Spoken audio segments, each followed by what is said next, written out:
Sebby Cluer is a director known for his sharp eye and comedic chops. His credits include KvS Spenny, The Office Movers, Still Standing, Decoys, My 90-Year-Old Roommate, and many, many more. We talk about his journey in the TV and film industry, the craft of directing, behind-the-scenes insights from shows like KvS Spenny, and advice for aspiring filmmakers. Now, let's get into the zone with Sebby Cluer. Sebby Cluer, it's nice to meet you. Thanks for being here. When it comes to TV and film, I feel like you've really done it all. You've worked on scripted shows, you've worked on unscripted shows, you've been a camera operator, sound recordist, cinematographer, editor, writer, producer, director. How did you break into this world, and what is your favorite of all those positions? I like directing the most, first of all. Uh-huh. And breaking into this world, I don't know, one rung at a time, I guess. Like I since I was a kid, it was something I always wanted to do, like working. I wanted to work in film. I had this illusion of what the film industry was, for better or for worse. And when I was a kid, I was in the Big Brother, Big Sister program, and I was with the guy, awesome dude, Ray, who he was like a father figure to me for a while. He's a film producer, brought me out to sets.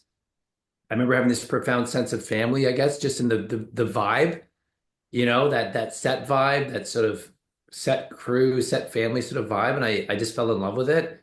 And then growing up in downtown Toronto, I saw a lot of film shoots happening. They shot like the Police Academy movies and all this stuff in my neighborhood. And it just seemed like the coolest thing, like make believe, right? Telling stories. And I've always loved comedy, definitely a bit of a class clown. So I don't know. I used to read a lot when I was a kid about, like film magazines, even Fangoria, like horror stuff as well. And just like I've always been fascinated in origin stories. And one thing that always resonated with me was like, I guess people like I connected with, I mean, look, Steven Spielberg, for example, like who like, I remember, he's like, oh, I used to shoot Super 8s as a kid with my neighborhood friends and shit. And I was like, yeah, that's something I can do. Right. And I did that kind of thing. I went to film camp when I was 11.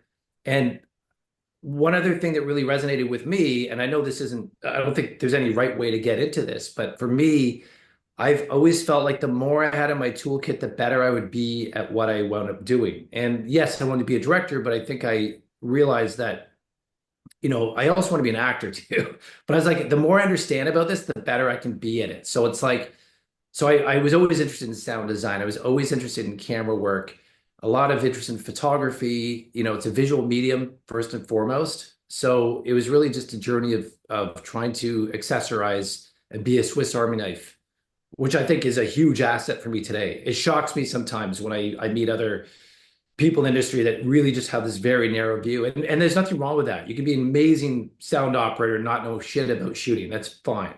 But as a director, I think it's really, really key. And also really resonates with me and my background, because I have done the same, not the same, but a similar thing where I've sort of jumped from different kinds of roles. I started in acting, I moved into development, moved into script coordinating, writing, production coordinating. I've done a whole slew of different things. And I think each different thing that you do sort of influences your ability to perform well in each of those different roles. Directing was always the thing that you were most interested in, but how did you like sort of get to that place? Like, did you start as a PA? Did you work your way up into different kind of areas, or how did that work for you? One piece of advice I got before I went to film school, because I always thought I'd do that, and in hindsight, I'm not sure it was necessary, but whatever, we can get to that later.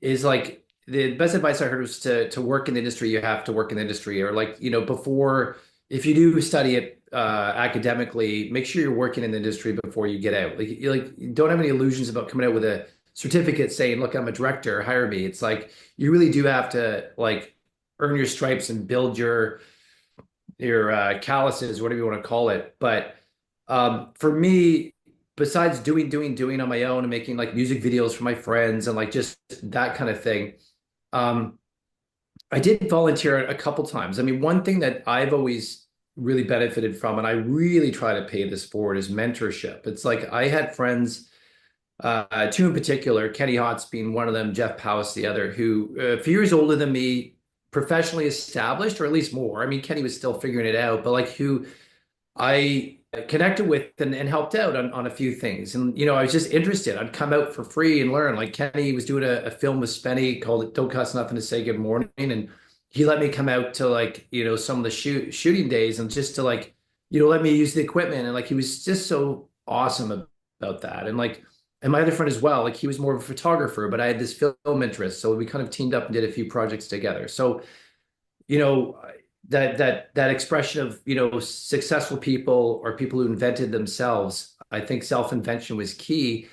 But then, I mean, to your point, like getting into the industry, that's a whole other thing. Like you can, especially in Canada, man, it's just so different. Like you can be an incredible fucking virtuoso, and you still can't get a job here. People aren't going, oh, that guy, let's put you in this position, or this gal, put them in this position. Like it's really, really, really hard. You can be incredible at what you do, and the industry will ignore you. And it's not anyone's fault. It's just it's a lot smaller than people realize. There's way less opportunities than you realize. So you have to create your opportunities.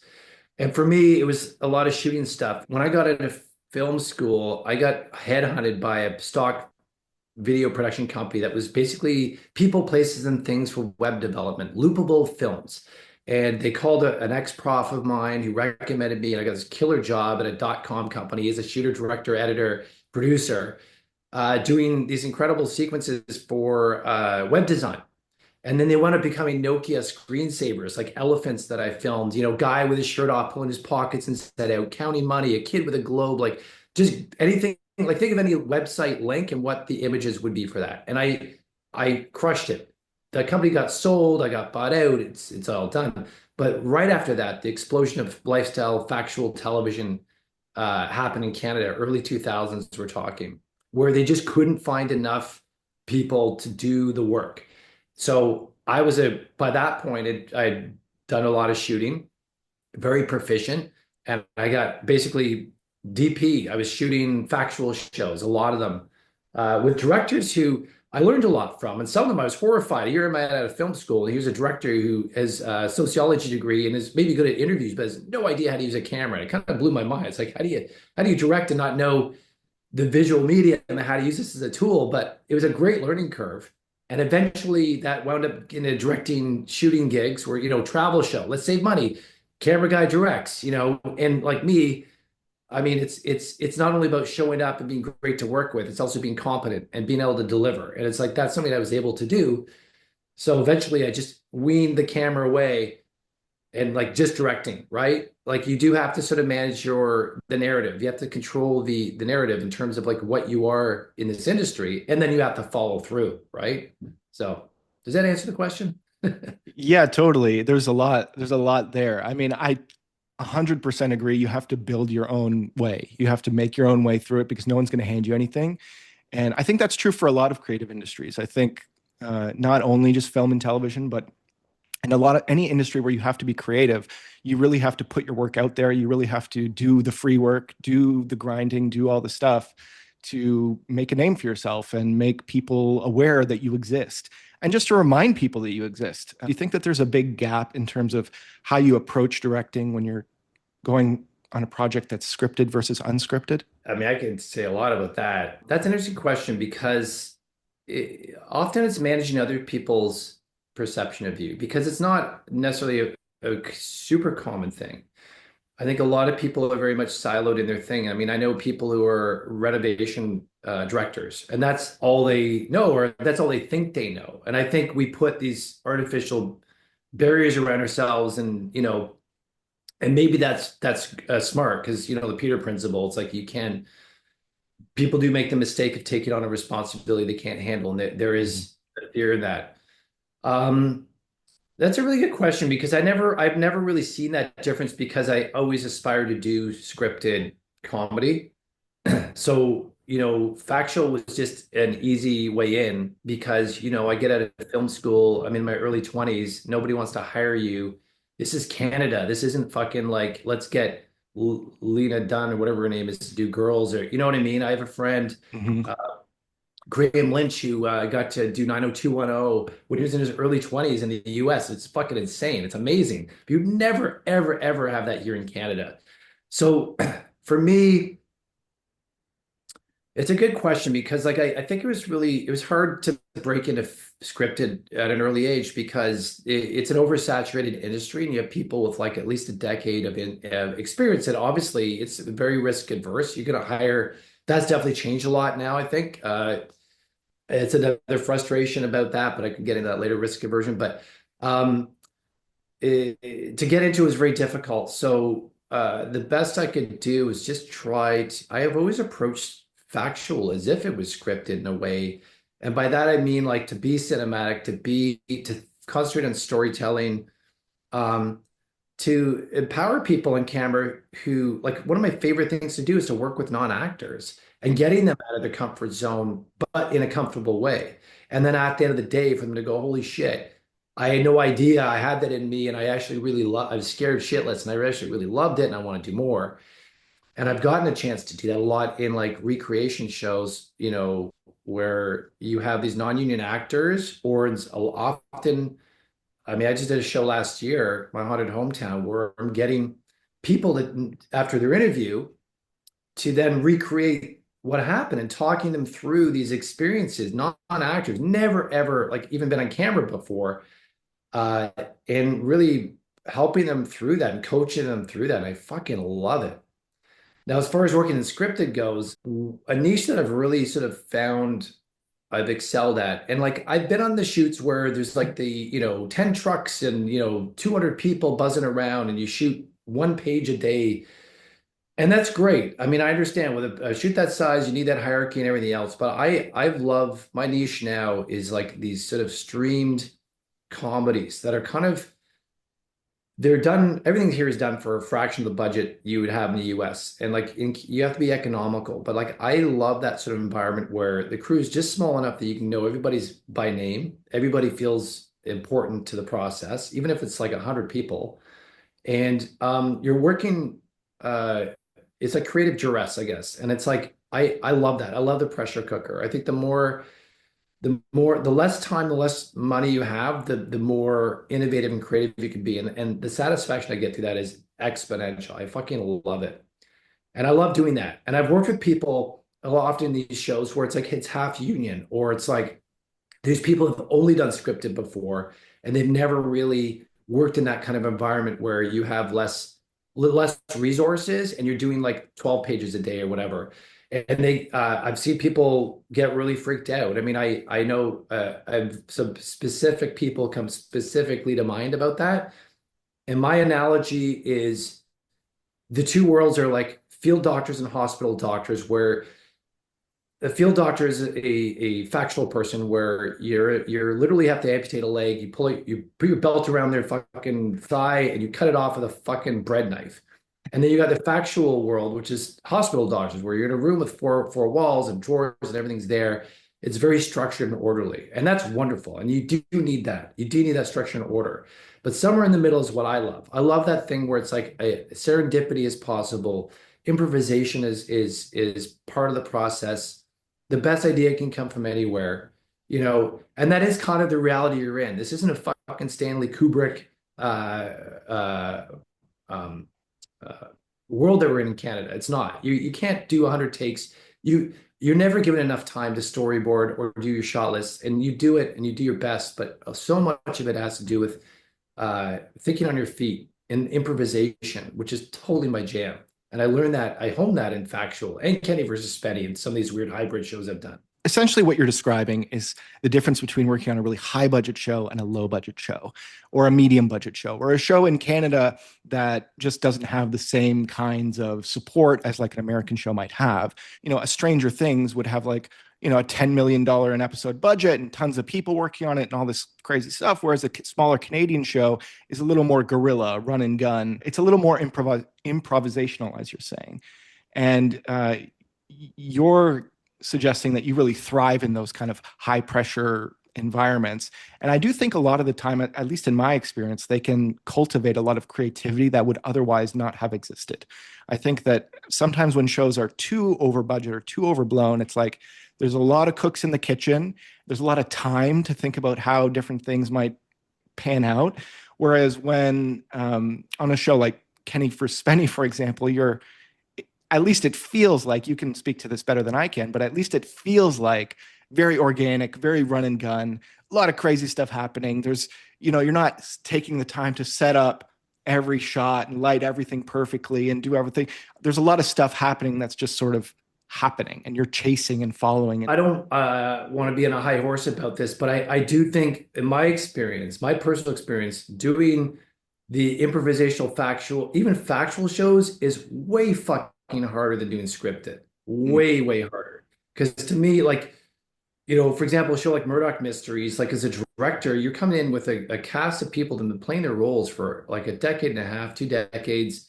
The team is so locked solid. Like anybody, like my nephew could go and direct that show. I'm sorry, I don't want to belittle it. I think, you know, I would love to do an episode of Murdoch Mysteries, but to me, doing a show like that is so much easier than doing like an Office Movers, where you Mhm. really are keyed and instrumental, where your decisions in that day can make or break a scene, a moment. Your DNA is 100% in it. You got skin in the game. You're creating with people that are equally hungry, and like discuss, like this discovery process is happening. And then, you know, and I love that. I love that. I like that feeling that your being there is actually making a difference. Because I've worked on scripted where you do your day and you're like, you know, me and 50 other directors could have gotten the same day out of today, because the writers are there. They don't want to touch a word. The actors don't want to change a word. They don't want any advice. You just want to tell them, walk in the door and sit in the chair. That's your directing to them. And the camera guy, you know, he's been doing this since season one. You know what I mean? And it's, I love it. I do love it. Look, I fucking love it. And any type of shooting to me is amazing. It's like a dream come true. I can't believe I get paid to do this. It's amazing. But I do love that sense of like, you're earning your place and your being there is making a difference. And it's also really important to me that everyone else feels the same way. And they may not, you know, as they say, there's people that work, that create film, and there's people that work in film. And everyone who works in film, I always, to me, my personal challenge is to find a way to make them feel like their being there made a difference. And I know I'm not trying to be all fucking like Mr. Virtuo or whatever. It's like that is genuinely hardwired into my MO. Like I want people to come out of it feeling they had a good day, that this was the best shoot they ever went on, that they, you know, the lighting guy had an idea, or the lighting woman had an idea that's like, you know, was great and we used it, and they can walk away being like, I did something that's going to change the look of the show. And that's satisfying anybody, right?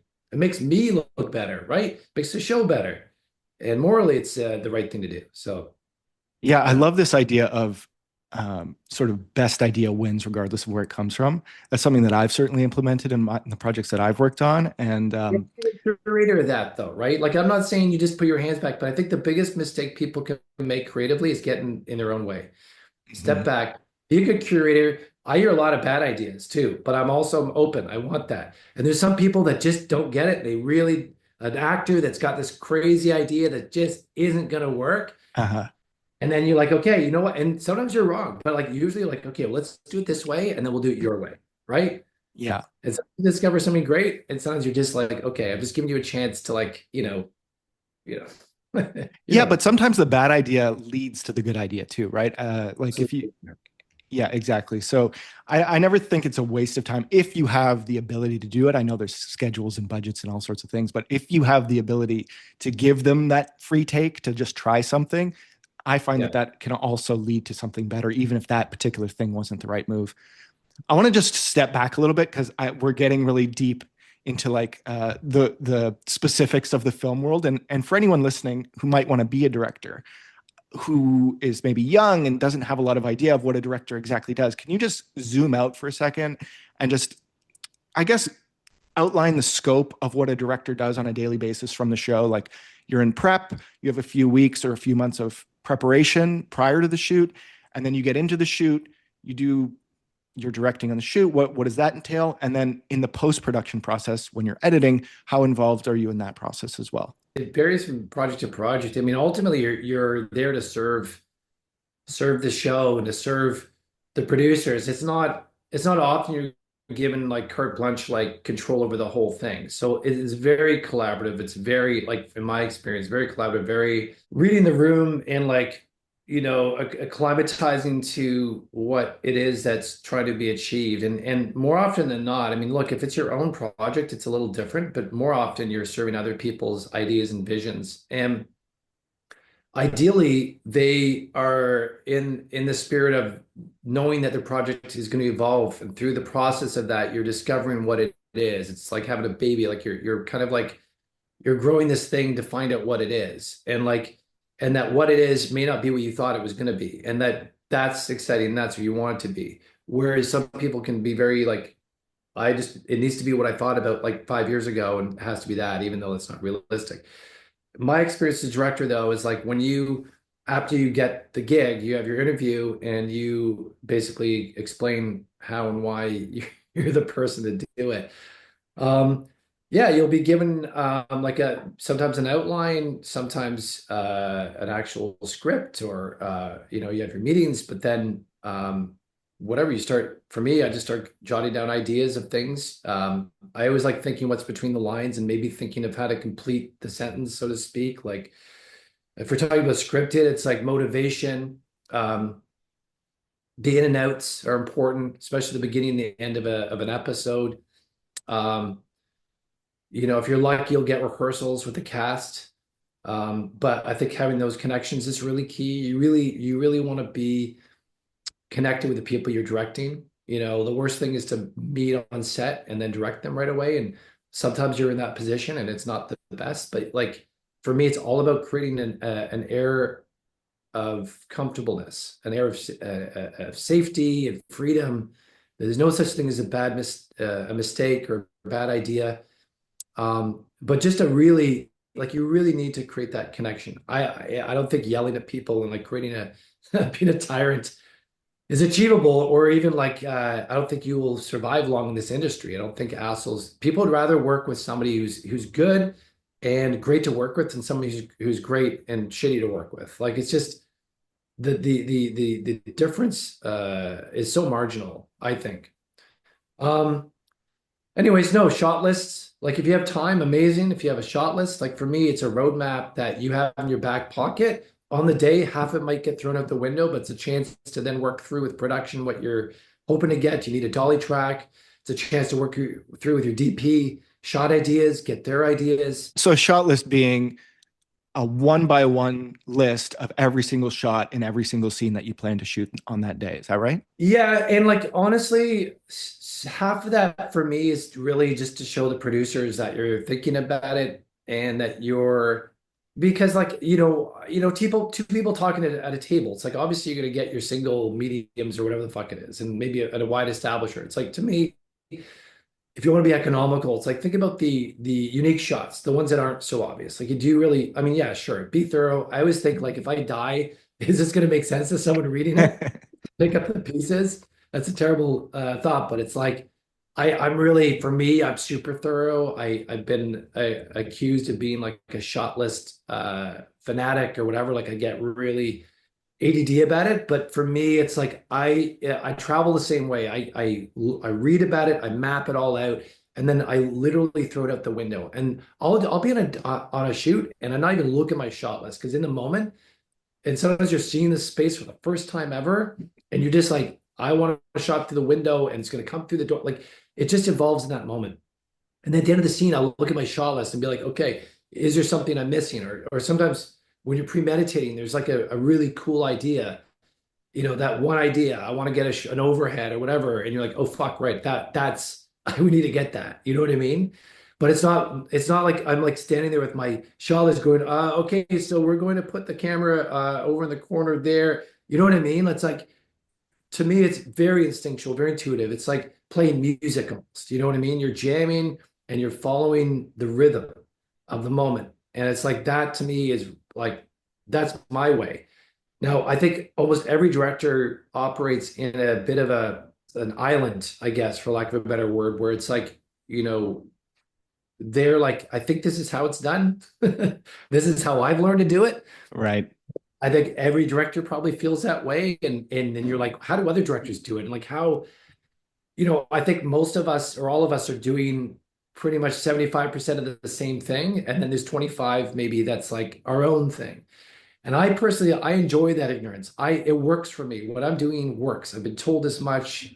People love my way of doing it. I've been told I do it a little differently than the last director.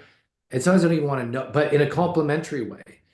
And I love that. But it's like I feel I don't want to lose that either. I think I've been educated up the yin yang at film school, and I've studied the shit out of this filmmaking and cinema, total film nerd. And now it's just following my intuition, and that's what's right. And I think you get to a point where it's like you just need to find what that is and follow that. And if it's working, keep doing it. Don't question it. Yes, evolve, get better. Sometimes you do pick things up, you're like, oh shit. I guess I need to do more of that kind of thing. But um, I don't know. You just have to find your point of view and then stick to your guns if it's working, right? Yeah, that ability to be open to onboard new things, but also be convicted in your style and your choices and the way you decide to shoot things. I mean, I started out in acting when I was a kid, and I worked with a number of directors, and every single time it was a different experience. It was never the same thing twice. And even now, when I work on projects in non-acting roles, I find the same thing. Every director has their own different style. I've worked with, one director comes to mind who he was very quick, one or two takes on everything.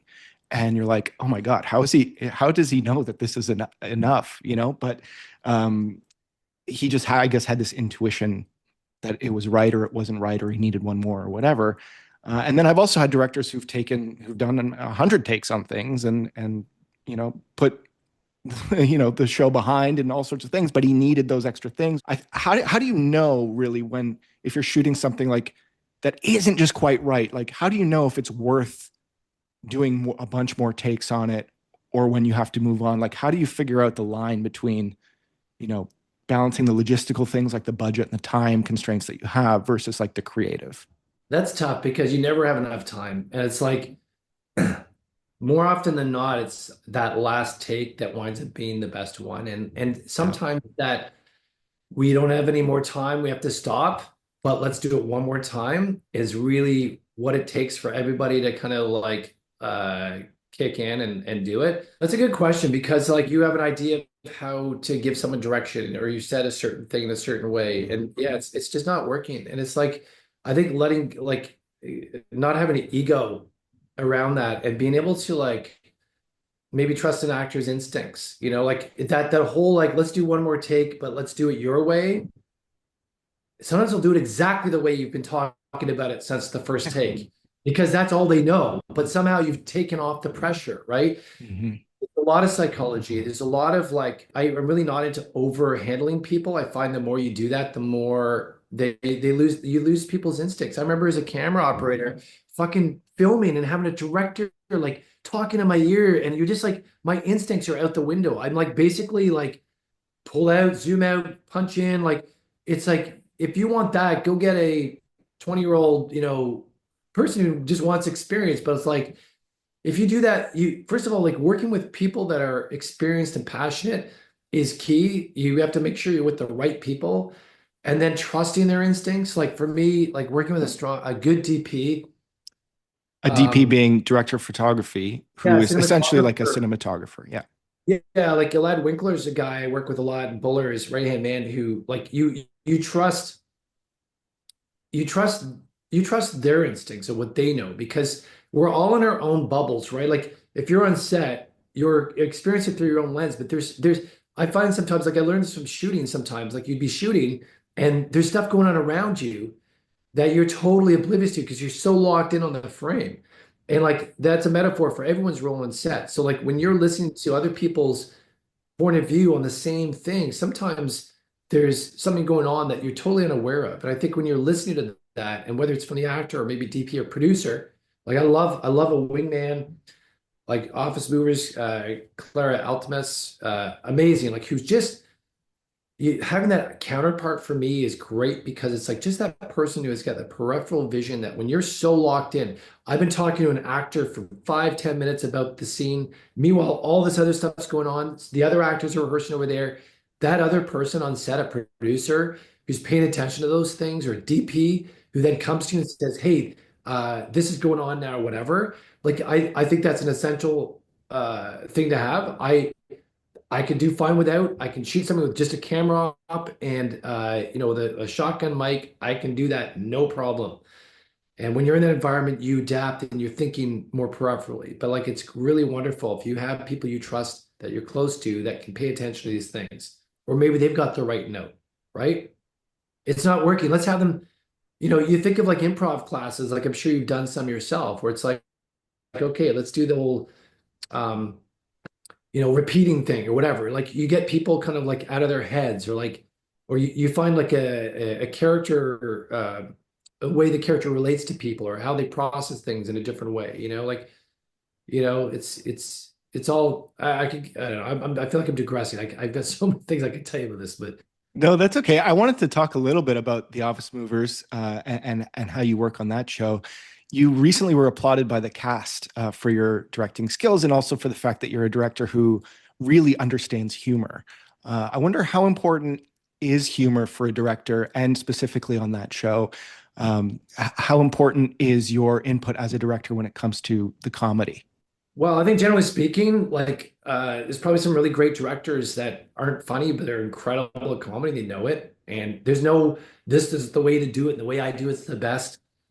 Uh, I I for me, like I love comedy so much, and I think I have a really great ability to get inside people's heads in terms of like who they are and what they are and what their outcomes would be. Like I'm very instinctual in terms of like, oh, this person would say this or this person would do this, right? And it's easy when you're acting to kind of get lost in a character sometimes, and maybe your motivation or whatever it is, like it's not quite calibrated, and it's like I think on a show like The Office Movers, where there's a certain degree of discovery, which is fucking awesome. I love it. And the actors are, some of them have never acted before, or they haven't had a lot of acting experience, but are incredibly good at it.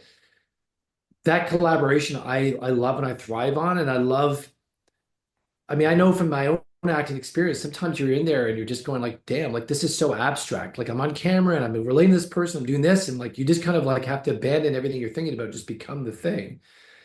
But giving thrown like even a word or a line or some kind of out that you hadn't really thought of, it's like, okay, great. I know I'm going to do this at the end. And it's like somehow that just takes your mind off of the process, and then you shine.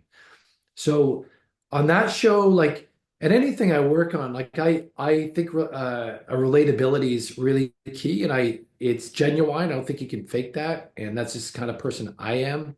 I'm really good at relating people. I've walked a lot of miles in this life. I've seen a lot of shit, been through a lot of stuff. Uh, I feel very much, I feel relatability with anybody I meet. I don't care what you've done or where you're from, what you listen to, what you wear. Um, I just find people incredibly relatable, and that makes me good at my job. If you're not good at that, but you're really good at like storytelling, you can make an amazing stuff, and that's fine. That's great. Good for you. Um, I could do that too, but that's just my jam. That's just who I am as a person, and that connects with people. And that's why I get hired to do these jobs, because it's not just a job, right?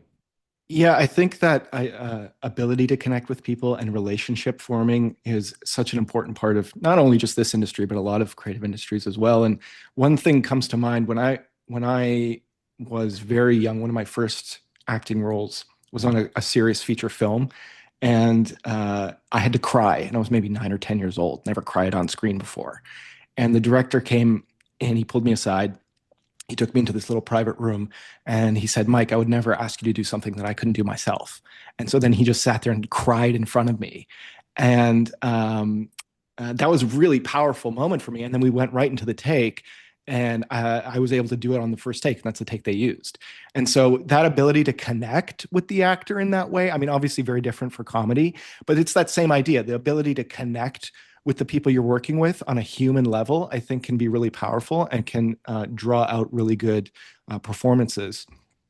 How much of directing do you think is, I mean, obviously you were talking about shot lists and the sort of technical aspects of directing, but it sounds like a big piece of it is people management and relationship management. Do you agree with that? And how important is that to you? It's very important. Yes, it's a big part of it. Absolutely. Not only with Um, the actors, but also with the crew, would you say? 100%. Oh yeah, absolutely. I remember I volunteered on a lift shoot when I was like in film school, and the director never introduced himself to me, and not because he had an ego. I think he was just kind of scared shitless. He was doing this film. He was a writer. I don't think he directed before. But in as is often the case when you're making film in Canada, if you want your shit made, you have to make it yourself. And I remember feeling like, when I'm in this guy's position, I'm gonna make sure I know people and that they feel seen, and that's like important. That's important to me. It's like, um, so yeah, I think making those connections, especially with crew, is key. Like, I don't want to work with people who don't want to be there.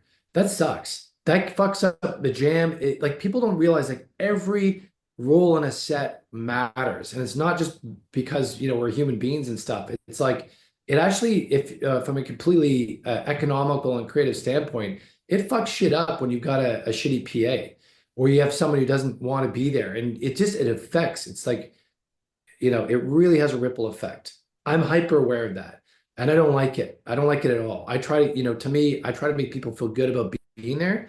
And if they're awful people and they're shitting on stuff, it makes me so fucking mad, especially on a comedy show where you've got some like sourpuss who's like taking a strip off of some of the crew members for something, and they're trying to keep it out of your periphery, but it's like you feel that you see people pissed off and you're making a comedy. It's like, what are you doing, man? Don't shit in the pool. You know what I mean? It's like that stuff infuriates me to no end. Do I get confrontational about it? I try not to. I don't. I try to just like, to me, it's like just try to make even that person feel seen and heard. Maybe they're having a bad day, they got stress going on. Creating more conflict doesn't negate the initial conflict. I'm a strong believer in that.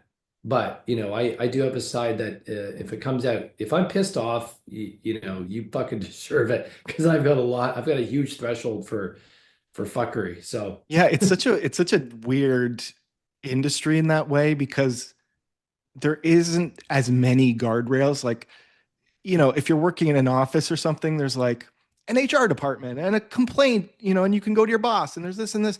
And there's some of that, and that's like improving, I think, in TV and film now. But really, for a long time, there was like, no guardrails on a lot of this stuff. And producers were sort of having to fill the roles of like the entire HR departments and not really being sure on, how to handle everything. And so I think it's really important, like you're saying, to especially in comedy, have like a good vibe on set.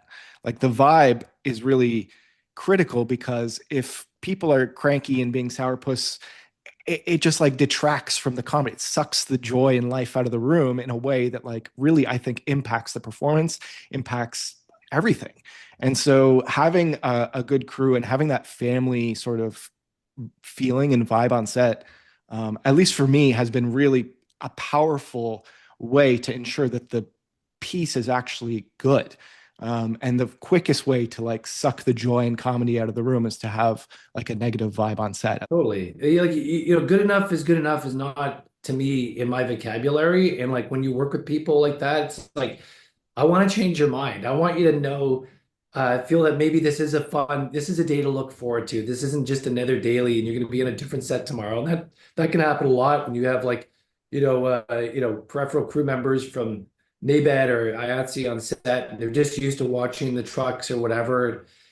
But like if you're working on a good project like The Office Movers, where you have crew members that would actually watch the show and they're kind of like excited to be there, I love that.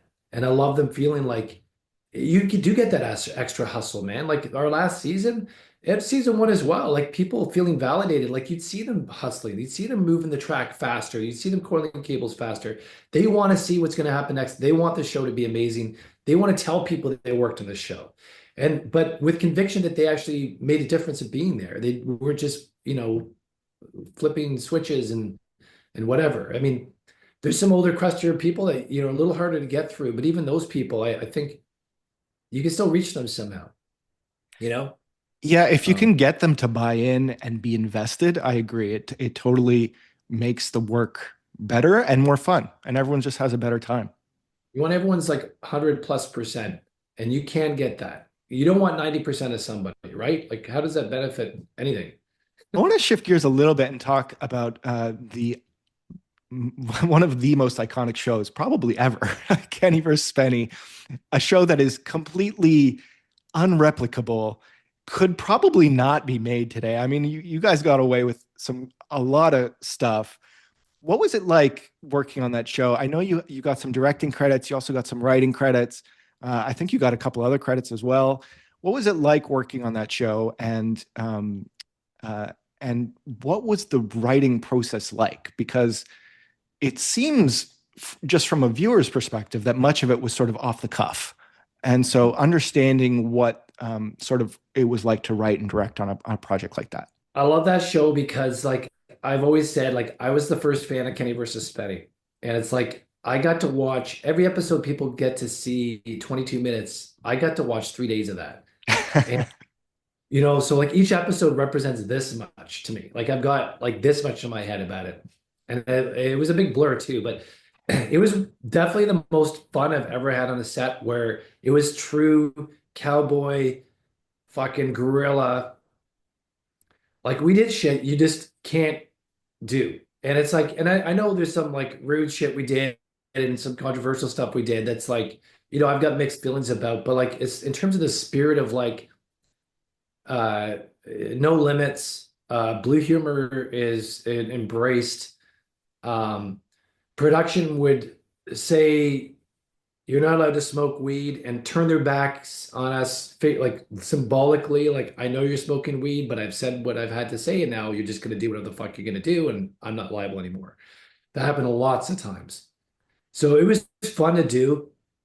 The crew, we loved it. There's definitely, it's not like it was all fun and games and laughter. It was also tough. I think creatively, I mean, as we all know, Kenny and Spenny had, some creative differences that would spill out onto a shoot day, or we'd have to stop shooting and they'd get into an argument, and that was never pleasant for the crew to be around. So I was always, I don't even know if they're fully aware of how much I kept people's spirits up in that show and kept them feeling seen and valuable.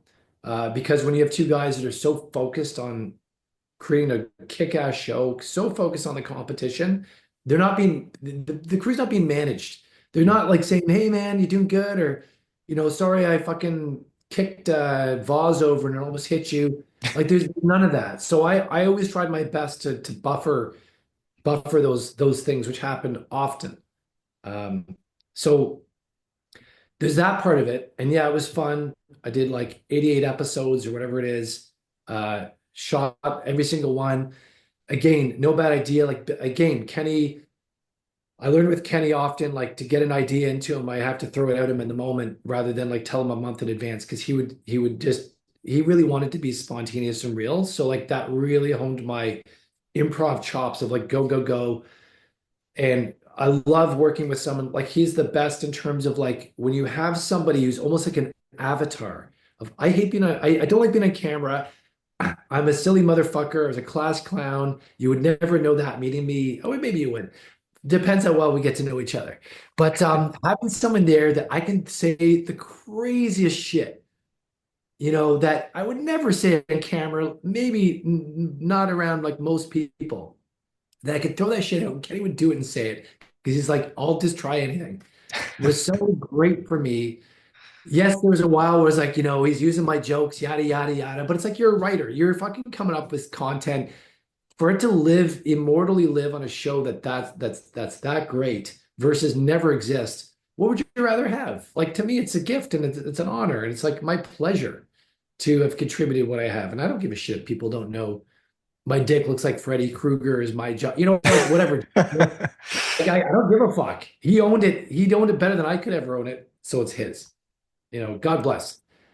Now, as far as the scripted aspect goes, or the writing goes, my best comparison is like, when I learned this in film school, whatever, when you're let's say you're making a documentary about uh, um, hummingbirds, and you have to, you go to a funder and you're saying, I'm going to do this documentary about hummingbirds. You're going to say, well, what are you going to do? We're going to shoot for 3 years. Well, what are you going to do for 3 years? Here's a check. That would never happen. You need to go in with a plan. We're going to go to fucking Argentina and we're going to go to this place and we're going to film the mating rituals that happen here. Like you have to plan out at least a rough sketch of what you're going to do because you're getting money and they want to know what the fuck you're doing with the money. They want to know the broadcaster wants to flag anything like, which has happened with like, there's no way in hell that you can shoot that. And also, like, you need the production office. We had our own little production office at the back to, we're going to need three Leathermen. We're going to need a synagogue. We're going to need, we're going to the island. That needs to be coordinated. We need to do that day two. Spenny, we need all the crew shooting with Spenny on day one. We need all the crews, we need to plan this shit out. We need to know what Kenny's going to wear for his t-shirt. We need to come up with humiliation ideas that are going to get approved by the broadcaster that then may evolve on the day or whatever. But like, so that was a big part that I was involved with. And there's even story beats. It's like, okay, we got Melvin. Kenny's going to be Melvin on a scooter. What's Melvin going to do? Well, fuck, stand around talk? No. How about we go through a drive-through? How about, whatever. And like you come up with things for the guys to do. So at least there's a bit of a framework. And that was never a tried and true method. Like I would say from episode to episode, that would be either this much or this much, because more often than not on the day, everything was out the window, everything. And it drove me crazy sometimes. I'm like, oh, I love this idea. I really want to go to this strip club and shoot this sequence here. And then Kenny would kill it and be like, well, we're going to do this instead, for better or for worse. Sometimes he was 100% right. Sometimes it's like, I think it might have been better. But that was kind of part of what was exciting about the show, is that you really didn't know what was going to happen or what the results were going to be. So Yeah. I don't know if that answers your question, but that's kind of my experience of doing the show in terms of being a writer on Kenny versus Spenny, Yeah, it sounds like a lot of fun. It sounds like that really that sort of back and forth that you had in terms of like pitching jokes and giving Kenny lines, and like that really fine-tuned your ability to improvise, and that's really served you across your career in a lot of different ways. I'm curious about the specifically though, like I understand that there is an outline sort of that you guys would build in terms of like, oh, maybe we'll go here, maybe we'll do this, maybe this will be the idea. But in terms of like the sort of diabolical plots that Kenny would come up with, were those written?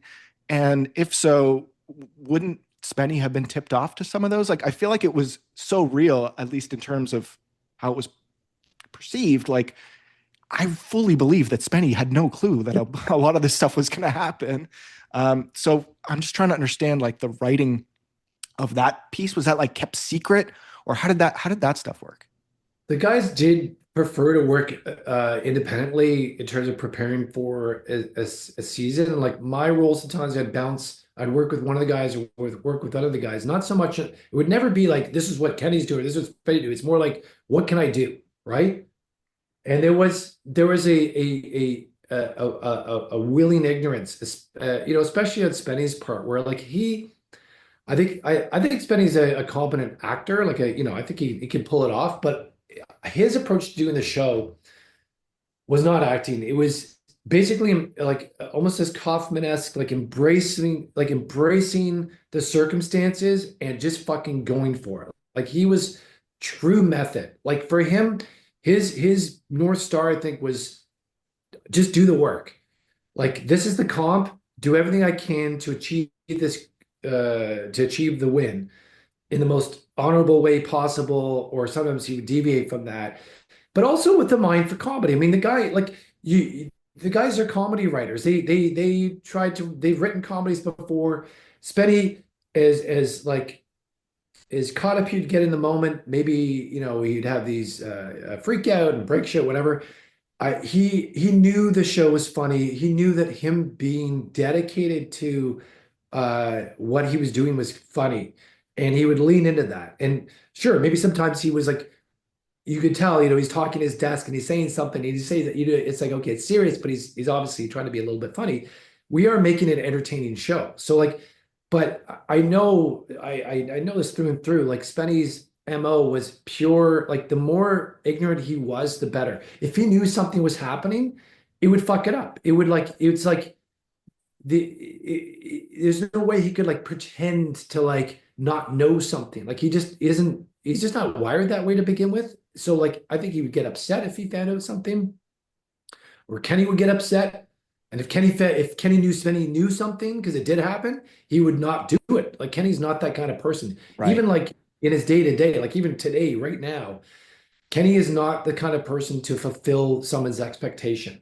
If you were to say, uh, I want to film something with you and I want you to do this, he'd be like, yeah, but what about this? Like he's a real like how can we make this better? How can we change this? And he's definitely like, whether it's ego or creative instincts or whatever, if Spenny knew something that he was going to do, he was like, I'm not going to do it. I don't want to fulfill your expectations. Fuck you. Right. I'm different. So, I mean, I would say in the dynamic of the show and the way it worked was Kenny was definitely, he was the one who I think was more trying to mastermind the these sort of sidebars and these funny vignettes, these moments, and like the gags and the props and like stuff with the production office. Got to be involved in the production office a lot. Whereas Spenny would need these things too, but was way more, I think, dedicated to the actual comp, and that was the secret sauce, right? It's that polar op, like two different approaches to the same problem. Mhm. That polarization is like the creative genius of Kenny versus Spenny and what makes it work. Um, and like you have some comps where it's like I'm trying to think of examples here. Like who's a better actor, where they wrote scripts and they did plays and whatever it was they did, and they really had no idea what the other guy was doing. I think Kenny knew Spenny was doing some like fucking Louis the 14th bullshit or whatever, and Spenny knew that Kenny was going to do some Holocaust jokes or whatever it was. But there's that kind of thing versus like who do old people like better? Like Spenny had no idea Kenny was going to have a guy with Down syndrome pretend to be his brother. The old people had no idea. They didn't know who this guy was. They didn't know it was real or not. They were taking it at face value. Like was that scripted? Of course not. Like it's like that was as raw as you can imagine. It's but in 88 episodes, like I said, there was some where we would fuck around a little bit and try and do something funny, like with Kenny, versus like truly like just pure verite, barely a plan of what we are going to do and how we're going to do it, and really discovering the moment, which is interesting because like if you took those same episodes and put them in a different season or a different week, even they might have wound up completely different, you know? Yeah, and sometimes you find lightning in a bottle, and I think you guys did that with Kenny versus Spenny on a lot of episodes. I mean, they were just such the perfect foils to one another. That's why, to me, I think that's why the show worked. And then even the crew sort of became characters in some episodes.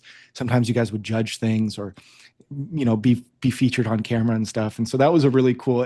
It really made it feel like you were part of the show, in a way that like a lot of crews don't get to be. So I think that was really cool and really enjoyable to watch. Yeah, that was key. The crew is key. I mean, it's funny when people recognize me from the show. I'm shocked because I was always the one filming the crew, even the other camera guys. I think because they were like more we always had different guys every season it seemed, but they were more like, oh, I got to stay focused on Spenny, right?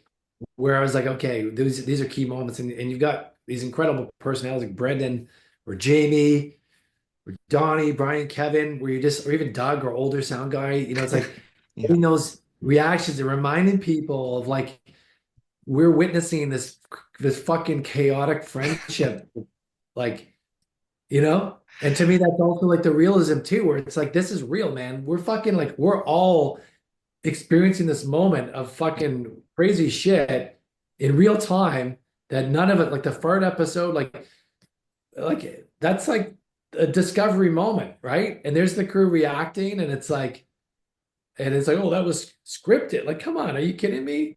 Like, that was the best thing. Those moments are the greatest. Yeah, I Like, remember watching. I mean, I've seen all the episodes, but I watched the octopus episode with a few friends of mine, and there was pretty strong disbelief around the fact that Spenny was actually given acid. And I don't know if he was or not, but to me, I'm like, it doesn't matter.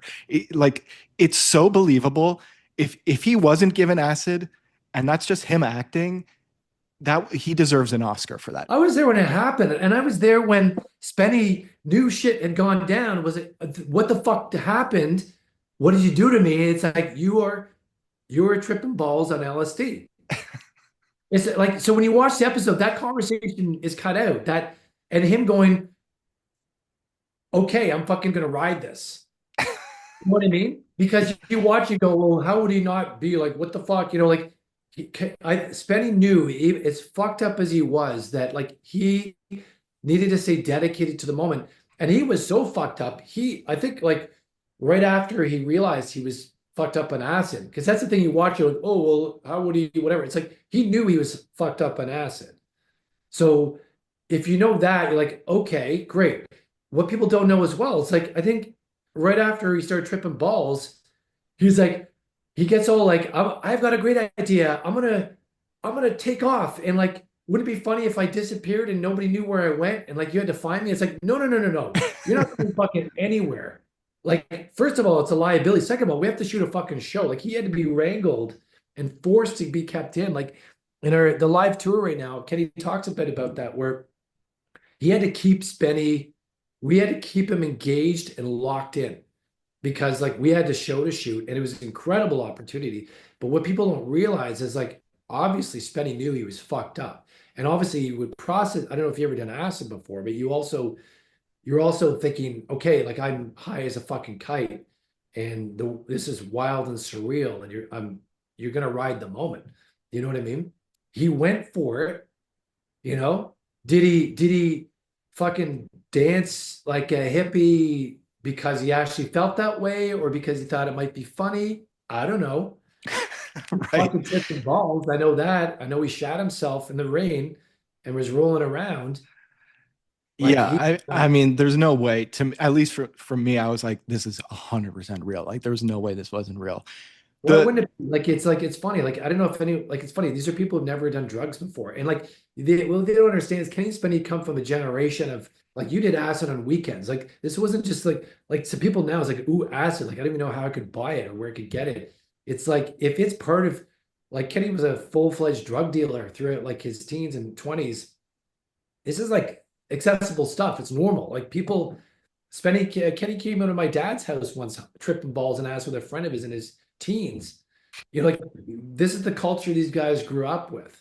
Like it was so almost normal. as much as there was like constant controversy and tension and like this competitive spirit between these two guys, and I know it veered into territories where it was like gross or weird or whatever, and but the nice thing that I find about the show is that there's little moments that you can find in the show if you really watch the episodes where you can tell that these two guys actually like care about each other. And it was like those little moments really like tied it together for me in a way that was like um that made all the humiliations and tortures and things that they put them each other through kind of feel validated in a way. I mean, one that comes to mind is when Kenny locks Spenny in the I think he tricks him into thinking it's like a boxing room, and he like locks him in and goes off to Niagara Falls for the weekend or whatever and just leaves him in there. And but then he feels so bad, he like rushes back and gets him out and stuff. And it's like you can tell that he felt really bad and that he cared about him, and but at the same time he still makes him do the humiliation. So it's like this really fun relationship between these two guys that I don't think ever can be replicated, and it's really cool that you got to be a part of that.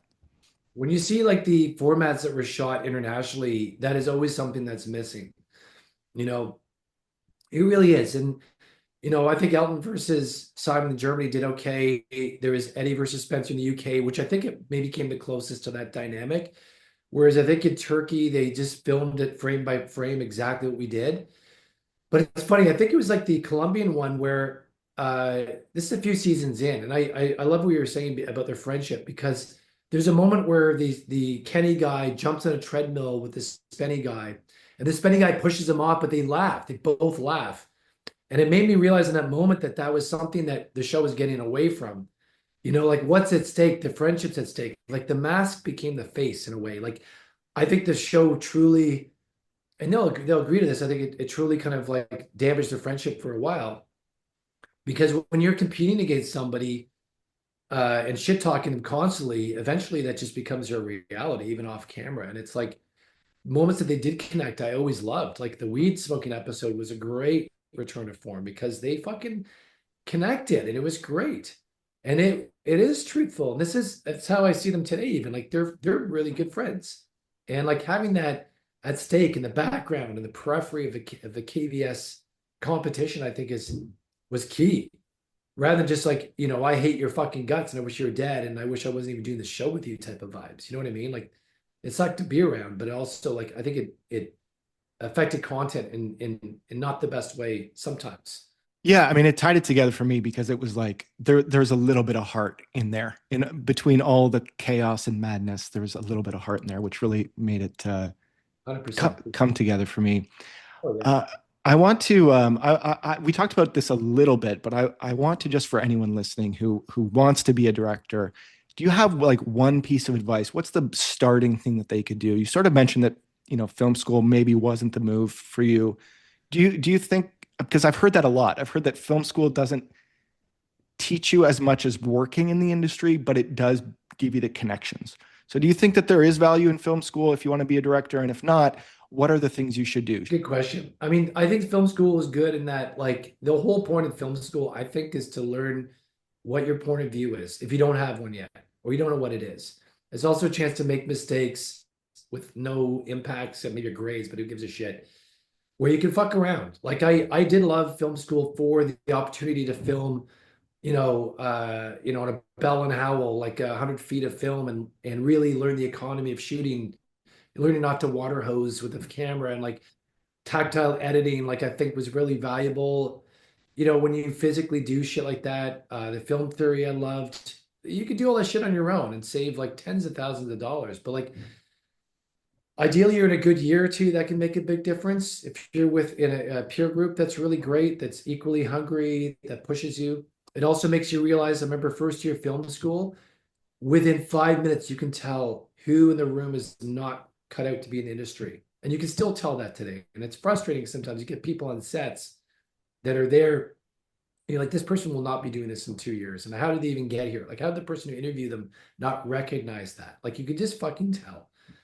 It's like I don't know. So I guess and everyone goes to film school wanting to be a director, but I think a lot of people don't realize that there are really great opportunities in other aspects of filmmaking that maybe you have better job security, that you can still be a part of something but not be the director. Like, I remember, I think it was Kenny was telling me, he's like, be a producer. That's a better job. Like, you hire the director and you still have your creative vision overseen, but you don't have to fucking, do all, it's a different type of legwork, but all the pressures on the director, or the producer can be more the puppet master. I think a lot of people don't consider that as an angle, or even some other aspect of filmmaking, which is maybe a chance for film school to help you vet that and work that out. But like I said, I think you have to learn, you have to do it. It's not who you know, it's how well you know them. I think the problem with film school, sometimes you come out and you're like, I'm a director, and you don't realize you have to pay your dues if you haven't already. That you come out with a degree, but you still have to be a PA. But if you're a really fucking good PA and you're working hard, you're not going to be a PA for the rest of your life. You might be a story producer next season. You might be a story editor. You know what I mean? Like, you can work your way up if you're capable.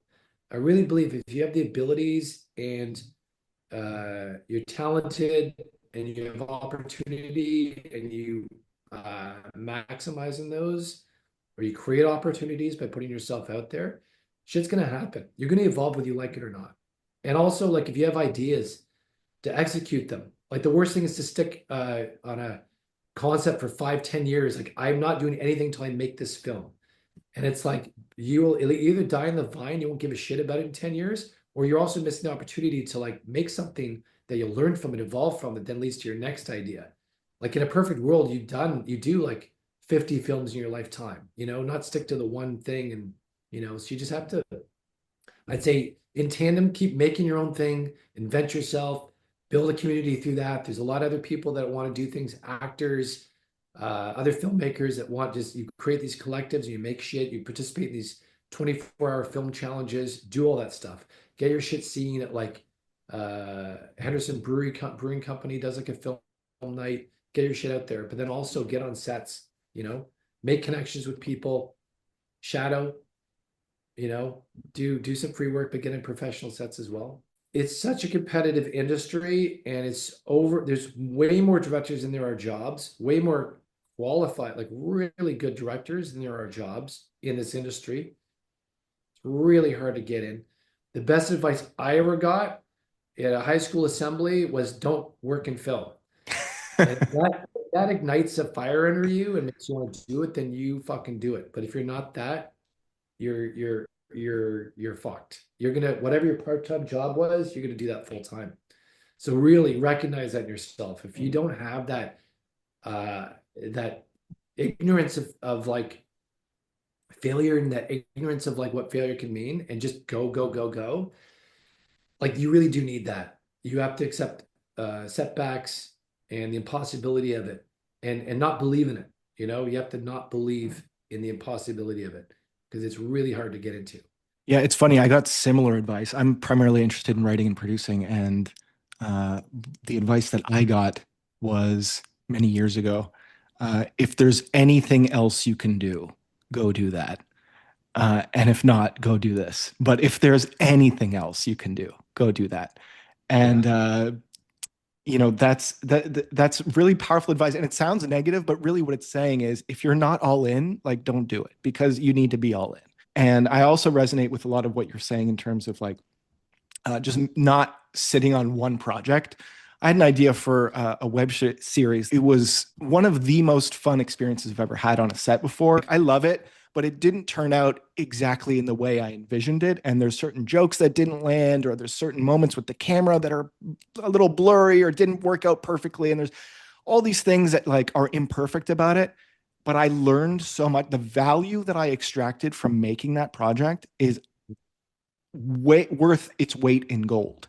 And I would really encourage anyone who's just like thinking about working in TV and film or in any creative industry really to just go for it and let it be bad or let it be not perfect or let it be not the thing that you had in your mind, because the next thing you do will benefit from that. And so that, that's the one takeaway that that I can add to your point. I like to end the podcast, Sebby, by asking about a time you stepped outside of your comfort zone, either professionally or personally, and how that changed you and impacted your life. That's a good question. A lot of working in this industry is smoke and mirrors. It's the emperor's new clothes. Like every job you take on, you don't know what it's going to be. You know, like especially when it comes to creative stuff like television filmmaking, it's so abstract. Like you don't know what it's going to be. Sure, here's the outline, here's the concept, these are the characters. You don't know what the chemistry is going to be like on set.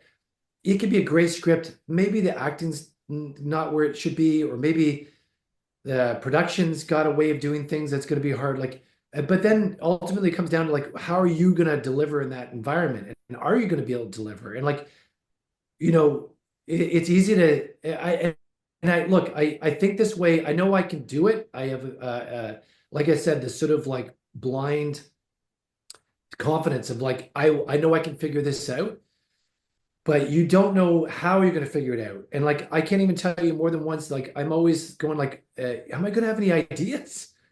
Am I going to have any ideas? Is there going to? It sounds so stupid, but is there going to be a moment where it's like I actually don't know what to do? And that has never happened to me. It's never happened. But you always think because it is such an abstract process, and it's like, you know, so almost every project I go into, and I think it's important for people to know this, especially if they're starting out, that it's like even, and maybe this isn't the case with some directors or a lot of directors. I don't know. I don't believe it. I think it's a lot the same case for a lot of actors, where you go into a project not knowing and hoping you're gonna fucking crush it. You're gonna do a great job, but and maybe you are that kind of person, but there can also be a lot of extraneous factors that may make that difficult or impossible for you. So for me, it's like, yeah, going into every new project, uh, where it's like you have to figure it out and you have to hope it's going to work out. It's going to, going to be great.